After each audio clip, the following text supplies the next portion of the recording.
Komunikasi Bisnis ingin menjelaskan pemaparan materi kami tentang komunikasi bisnis. Sebelumnya, izinkan kami perkenalkan diri terlebih dahulu. Nama saya Gita Lutfi Barus dan rekan saya. Nama saya Ripaldi Tarigan. Oke, kami akan menjelaskan tentang apa itu komunikasi bisnis. Saya akan menjelaskan tentang komunikasi bisnis. Komunikasi bisnis adalah pertukaran informasi di dalam atau di lingkungan bisnis. Halo, di sini saya akan menjelaskan tentang faktor-faktor komunikasi dalam bisnis. Yang pertama itu source adalah sumber komunikasi. Sumber komunikasi ini memiliki unsur-unsur. Yang pertama itu keterampilan komunikasi, yang dimana itu yang maksudnya bisa berbicara melalui tulisan maupun lisan. Yang kedua yaitu sikap sangat berpengaruh, karena jika seorang pendengar sangat serius atau sangat menyenangkan terhadap penginformasian kita, maka si pendengar lebih mudah memahami apa yang kita katakan. Yang ketiga itu tingkat pengetahuan. Pengetahuan sangat penting, karena jika seseorang tidak memiliki pengetahuan yang luas, maka akan sulit menginformasikan ide-ide yang brilian tentang sebuah bisnis atau yang lainnya. Yang keempat itu sistem sosial. Sistem sosial ini menyangkut tentang jabatan. Kita harus bisa membedakan komunikasi kita terhadap sesama jabatan kita atau di atas jabatan kita, karena itu sangat berpengaruh. Yang kelima itu budaya.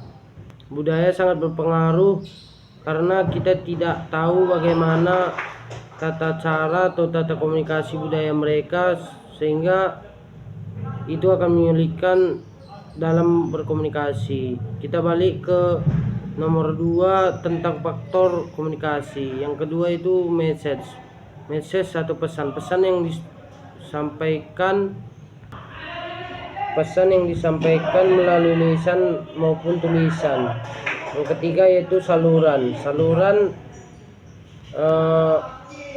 itu adalah perangkat yang akan mengirim pesan terhadap pendengar. Yang keempat hambatan sangat penting, karena di sini termasuk hambatan misalnya kebisingan, jarak, dan lain-lain. Kebisingan juga berpengaruh, karena jika di sekitar terjadi kebisingan, maka informasi yang disampaikan juga akan kurang tersampaikan kepada si pendengar. Yang kedua jarak juga berpengaruh, karena jika jaraknya jauh, maka si pendengar tidak akan mengerti atau tidak tahu apa yang kita katakan. Sekian, terima kasih, bye.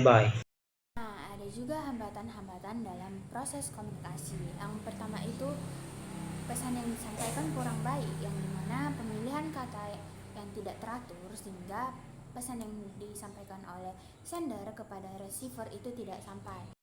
Yang kedua itu perbedaan level tingkatan dari organisasi maupun tingkatan sosial. Kalau tingkatan organisasi itu dari atasan kepada bawahan. Kalau tingkat sosial itu dari orang yang mampu ke orang yang kurang mampu. Terus yang ketiga itu perbedaan persepsi, yang dimana pesan yang disampaikan itu mungkin sederhana, namun karena perbedaan persepsi, mungkin saya menanggapinya A, tapi yang dimaksudkan oleh si sender itu B. Jadi pesan yang disampaikan itu kurang efektif atau tidak tersampaikan dengan baik. Nah, yang keempat itu kurangnya perhatian dari receiver atau penerima pesan terhadap sender atau pengirim pesan.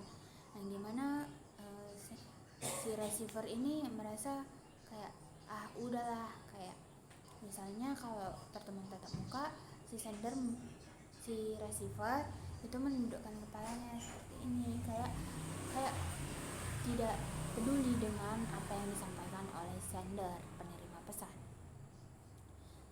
Yang kelima itu faktor halo effect, yang dimana kita itu percaya kepada orang-orang yang memiliki jabatan tinggi atau orang-orang yang sudah kita percaya dari lama. Misalnya kepala desa menyampaikan bahwa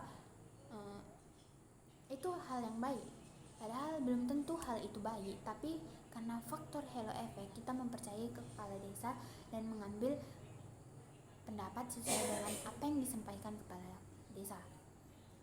Yang keenam itu kurangnya pengetahuan, yang dimana si sender maupun receiver, antara kurangnya pengetahuan dari sender maupun receiver itu menghambat proses komunikasi, karena yang disampaikan itu tidak akan tersampaikan, karena kalau kurangnya pengetahuan dari sender atau tidak menguasai materi tentang apa yang ingin disampaikan itu bisa menghambat. Dan kalau receiver tidak mengerti, itu juga bisa menghambat proses komunikasi. Yang ketujuh itu menggunakan emosi. Nah, kalau kita berkomunikasi dalam bisnis namun kita menawarkan barang kita itu dengan emosi, maka orang yang ingin kita pengaruhi untuk membeli barang kita itu pun jadi takut dan tidak akan membeli barang yang kita tawarkan. Dari semuanya itu ada cara untuk mengatasi hambatan yang sudah saya jelaskan. Yang pertama itu memberikan feedback itu kayak memberikan tanggapan tentang apa yang nggak kita ngerti. Yang misalnya tadi kan hambatannya kurangnya pengetahuan antara sender maupun receiver. Kalau receivernya nggak ngerti sama produknya ini yang dijelaskan sender ini apa, dia bisa langsung nanya ke sendernya itu, nah, ini maksudnya apa sih, ini gimana, ini apa fungsinya. Nah gitu feedback. Yang kedua itu lebih efektif menggunakan komunikasi tatap muka, karena berhubungan dengan yang pertama tadi. Karena kalau kita tatap muka, kita kan bisa langsung nanya apa pengertiannya, apa maksud dari itu. Nah, kalau menggunakan jaringan atau misalnya media sosial kayak Zoom, Instagram, itu bisa aja kan kehalang sama jaringan yang buruk atau habis kuota. Nah, lebih efektif itu menggunakan tatap muka. Nah, yang terakhir itu cara mengatasinya itu menggunakan bahasa yang mudah dimengerti. Ini kayak hambatan nomor 1 itu pesan yang disampaikan kurang baik, karena pemilihan kata-katanya itu nggak teratur. Nah, cara mengatasinya itu menggunakan bahasa yang sederhana dan mudah dimengerti, biar receiver yang ingin kita tuju itu ngerti dan paham apa maksud dalam berkomunikasi tersebut, dan pesan yang ingin kita sampaikan dapat tersampaikan dengan baik. Terima kasih. Kak. Ini Kak, aku ada satu produk namanya basreng, lezat, gurih, bisa dicampur dengan nasi juga Kak. Oh iya Bang? Iya. Kayak mana rasanya Kak? Rasa pedas gitu Kak. Pedas ya? Pedas sekali atau kayak biasa aja? Kalau untuk campuran makan enggak Kak, tapi kalau langsung makan gitu mungkin pedas Kak. Harganya berapa ya Bang?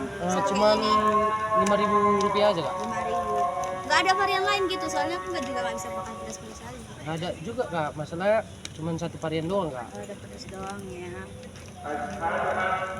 Ini berapa ya Bang satu kayak gini? Satu apanya, timbangannya?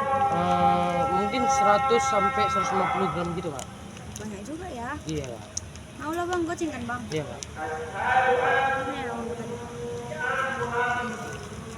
Terima kasih Kak. Ya, sama-sama. Sekian kami dari kelompok 1 tentang komunikasi bisnis. Terima kasih. Bye-bye. Bye bye.